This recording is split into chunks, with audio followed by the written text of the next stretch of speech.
Montana Territory, August 1887. The sun had barely cleared the Absaroka Range when the hammer came down on her last cow. Sold for $38 to Mr. Harlan, the auctioneer called. Hester Finch stood still as fence-post shadow, her hands folded tight in front of her apron. Dust curled around her boots, the smell of dung and dry grass heavy in the air. The cow, old and slow-footed, was led away by a stranger in a gray hat. She watched it go, her jaw stiff, her eyes dry. She would not cry here, not in front of the men who had watched her fall one piece at a time. From the edge of the corral, a tall cowboy leaned against a fence rail, arms crossed, his hat low over his eyes. He had not spoken during the sale, had not raised a hand, just watched her. Hester turned to leave. She had nothing left to sell. The cow had been the last. That $38 would not touch the debt she owed Fremont Bank. Not after the drought ruined the hay and the fever took her father in March. She passed the tall cowboy without a glance. A few men nodded to her as she passed, but she kept walking toward her wagon, parked by the cottonwoods with its cracked wheel and empty bed. Hester Finch. The voice came from behind her, low and steady. She stopped, turned. The cowboy stepped forward, his boots stirring the dirt. My name's Vaughn Teller. She looked him up and down. Late 20s, maybe 30. His shirt was clean but worn, same with his boots. A .44 hung from his hip, but his hands rested easy near the buckle of his belt. I do not need charity, she said flatly. Was not offering any, Vaughn said. I came to pay your debt. She blinked. He held up a folded paper. Paid it this morning. Full ledger. Bank gave me the note. She stared at him. You do not know me, she said. I know enough, he replied. I watched you run that place alone for over a year. Saw you patch the roof yourself last January when the snow near buried it. I've been riding past the Finch place since I was 16. You know where I live? I do. She took a step back.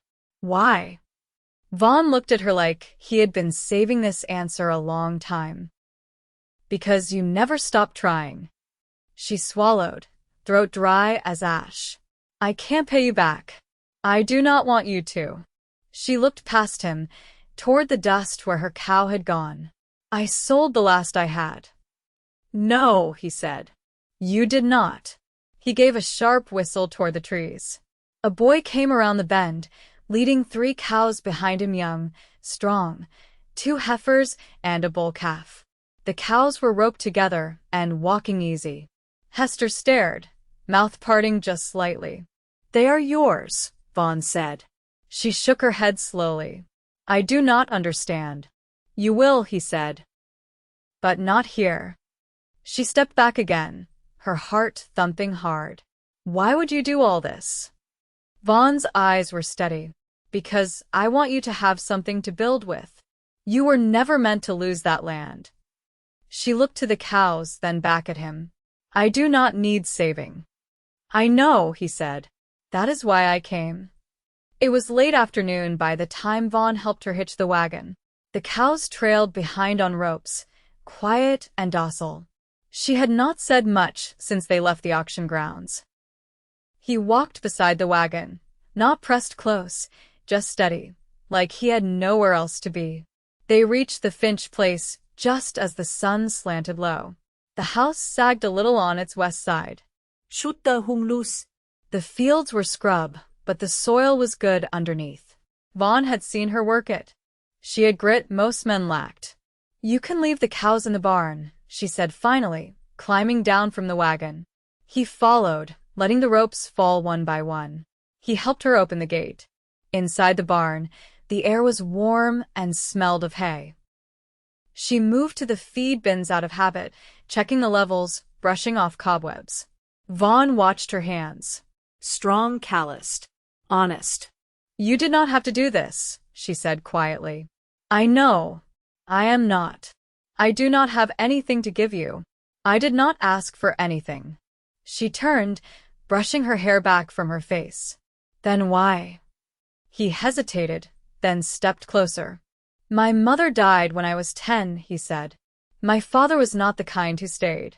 I bunked in barns half my life. But I remember your ma. She gave me bread once, when I was a boy passing through. She told me goodness was not a thing owed, it was a thing given. Hester swallowed. You and her were the only ones ever kind to me, he said. I never forgot that.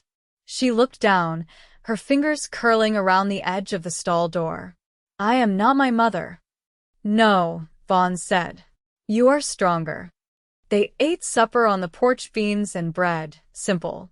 The sky went lavender, and the crickets came out in the grass. You could have gone anywhere with that money, she said. I came here. She looked at him, out of the corner of her eye. Do you always do reckless things? Only when they feel right. She leaned back in her chair. I do not know what to do with this. He turned to her. You do not need to do anything. I just want to stay a while. Help you get back on your feet. You mean to work for me? I mean to work beside you. She was quiet a long time. Then she said, All right. You can stay if you want. Vaughn gave a small nod. I would like that. She stood, brushing crumbs from her skirt. I will show you the spare room. He followed her inside the house, quiet as ever. The door shut behind them, the ranch hushed in the soft blue dark. And for the first time in months, Hester Finch did not feel alone. The rooster hadn't yet called when Hester lit the stove. She moved quietly, wary of waking Vaughn, though the boards of the kitchen floor creaked regardless. The morning was cool, the hearth's warmth slow to spread, but she welcomed the stillness. Her hands worked grain into dough, sleeves rolled, hair pinned back. The rhythm steadied her. Behind her, a soft boot step. You always start before sunup? Vaughn's voice was low, touched by sleep. She didn't turn. There's no other time worth starting. He leaned a shoulder to the doorframe, arms folded. You always bake? When I can. Bread holds longer than words. He watched her press the dough into a pan before she slid it into the oven. She wiped her hands on her apron and met his eyes. You didn't come down for food, she said. No, he admitted. I came to ask about the north field. She tilted her head slightly. You've been watching long enough to know it's fallow. I've been thinking it wouldn't take much to ready it, he said. If we start with the fence line. She nodded once. The eastern posts are rotten through.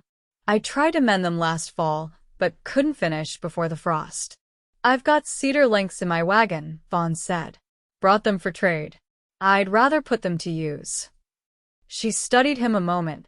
You plan things out often? Only when I want to stay a while. Hester looked to the window. The sun had begun to rise, soft gold spilling over the hills. Light caught the dust in the air like tiny sparks. I'll boil coffee, she said. You'll need it for digging.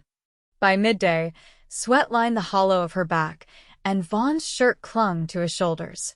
The fence had given little fight, but the soil around the posts was stubborn, packed, and dry. He handed her a new cedar rail, and she positioned it without speaking. You've done this before, he said. I had to. I meant it as respect. She took the hammer from his belt and drove the nail in clean. I know. He crouched beside a post, checking the line. Your father teach you fence work? No. He taught me how to tell if a man was lying. Vaughn smiled faintly, eyes on the post. And have I? Not yet. They worked until the shadows stretched long.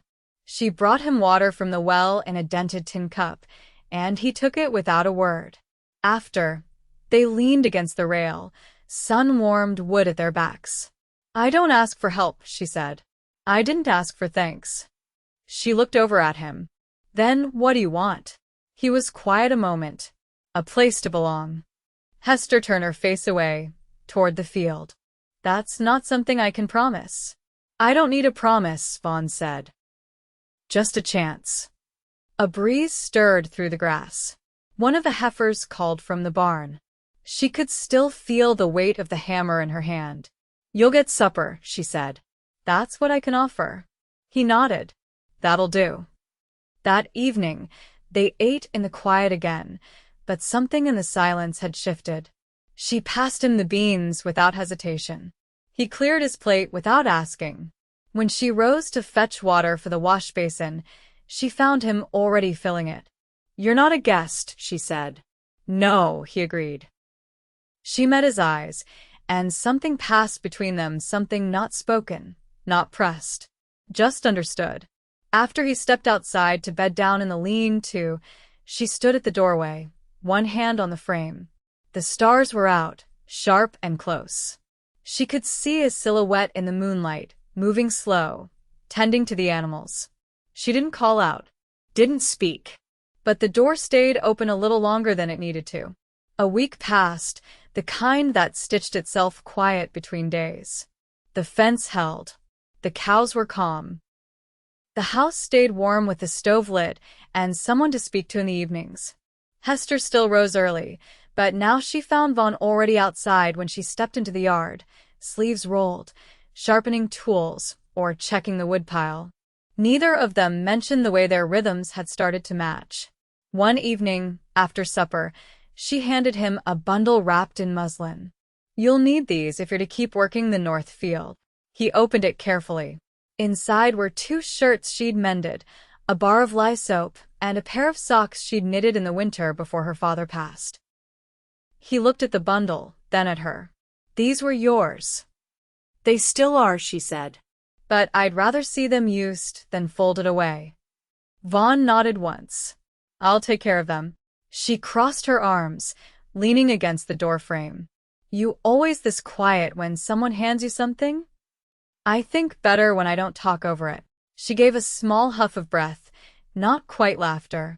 "You think too much, Vaughn Teller." He set the bundle on the washstand and stepped out onto the porch beside her. The scent of pine and cooling earth drifted up from the fields. A whippoorwill called from somewhere near the creek. "I was thinking," he said, "you could run a pair of lines through the lower pasture. There's water enough for oats if you time it right with the snowmelt." She looked over at him. "You planning to stay through snowmelt?" He didn't answer right away. His gaze stayed on the distant hills, where the light was turning rose-colored along the ridgeline. "I wouldn't mind it," he said at last. Hester folded her hands. "And what happens after the oats come in?" "I figure that depends on you." The wind stirred her skirt against her legs. She didn't move. "You're not a man who drifts," she said. "No. Then why live like one?" His jaw worked once before he answered. "Because I never had land that wanted me." She turned to him fully now, her face unreadable in the dim. "And you think this land does?" "I think you do." Something flickered in her eyes, something not soft but not shutting him out either. "I don't know what I want yet." "I'm not asking you to." They stood in silence, the kind that held weight but not burden. Then she said, "You ever put up a windbreak?" "I have." "Then you'll help me with one." "Pines along the north edge. Soil's shallow there, but I've seen them take." "I'll get the spade." She turned back inside. "Tomorrow. It's too dark now." She left the door open behind her. Vaughn didn't follow right away. He stayed on the porch, listening to the crickets rise, watching the last of the light leave the sky. He'd learned not to rush things. Some roots took time to hold. But he felt it now in the way her voice no longer guarded itself, how she handed him things with both hands. Inside, she moved about the kitchen, the sound of metal against wood, the faint clatter of dishes being set to dry. He knew she wasn't waiting for him, but she hadn't closed the door either. And that, for a man like Vaughn Teller, was something close to hope. The pines came in on the 3rd day after the full moon, hauled in bundles from a Swedish settler 2 valleys over who'd overplanted his own windbreak and was willing to trade saplings for eggs and flour. Hester rode out with Vaughn at first light, the wagon jostling over rutted trails, the air tasting of turned earth and wood smoke. She bartered with little more than a look and a measured count of supplies, and Vaughn said nothing as she worked. He didn't need to. By dusk, the trees were placed, roots wrapped in damp burlap and lined along the northern edge of the field. Hester knelt by the first one, cutting the ties loose with her belt knife. Vaughn handed her the spade, without asking. "You ever plant trees before?" she asked, measuring the distance between trunks with her boot. "Once." "Cottonwoods, down near the Powder River. They didn't take." "These will," she said. "So long as we don't crowd them." They worked until the last of the light slipped behind the hills. Vaughn dug while she tamped the soil down with the heel of her boot, neither speaking unless one needed something. The quiet between them had changed to no longer uncertain, but not settled either. Like the ground before a storm broke or a harvest came. That night, Hester brought out a worn concertina from the back of a cupboard. She set it on the porch rail beside the lamp and dusted it with the edge of her sleeve. "My father's," she said. He only played when he was too tired to speak. Vaughn sat on the step, arms resting on his knees. "You know any tunes?" "I know one," she said. "Learned it by ear when I was small. My mother used to hum it when she thought no one heard." She took up the instrument and began to play, the notes slow and uneven at first, then truer as her fingers remembered the shape of them. It was a lonesome tune, but not sorrowful. Vaughn closed his eyes and let the sound settle over him. When the last note faded, he didn't speak right away. "You ever think of leaving?" he asked finally. "I did once," she said, setting the concertina down. "After the first winter without them. I made it as far as Livingston." "What stopped you?" "The train. I watched it pull out, and I couldn't set foot on it. Felt like I'd be leaving them behind." He nodded, silent. "You?" she asked. "I've left plenty," he said, "but none I wanted to stay for." The lamp hissed slightly as the wick burned low. Hester leaned back against the porch post, arms crossed. "The land's still hard," she said. "Even with help. The soil's stubborn. The roof leaks after a hard rain. And I don't know if I'll raise more than feed this year." "I know. You keep showing up anyway." "Ida." She looked over at him, her eyes steady in the half-light. "You want something from me?" "I want to be where I'm needed." She didn't answer, but she didn't look away either. Later, when she rose to go in, she paused with her hand on the doorframe. "You can bring the cot inside," she said.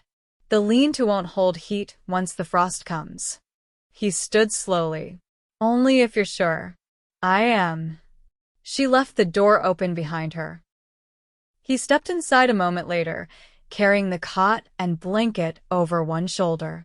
He set it by the hearth and reached for the lamp on the table. She watched him from the stairs, one hand resting on the banister. "Good night, Vaughn." He turned toward her. "Good night, Hester." She climbed the stairs without another word.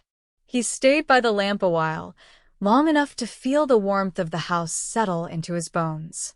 Outside, the wind passed through the new pines like breath. Inside, the silence held something new between them, unspoken, but not uncertain. Like a promise not yet said, but already kept. The first frost came quiet, silvering the fields before dawn. Hester stood at the pump, hands red with cold, watching her breath leave her in clouds. She had wrapped the pines in burlap the evening before, tied tight with old feed rope. Vaughn had hauled the water buckets without asking. He'd taken to it like the land was his own. Later that morning, she found him in the root cellar, sorting the last of the turnips by size. He looked up when she stepped down the ladder. "You're not afraid of the dark?" she asked. "Only when I don't know the way out." She handed him an empty sack.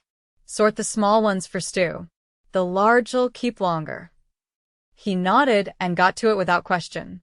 She leaned in the doorway, watching the careful way he handled each one, not slow, but thoughtful, like he understood the weight of things that kept a home fed through winter.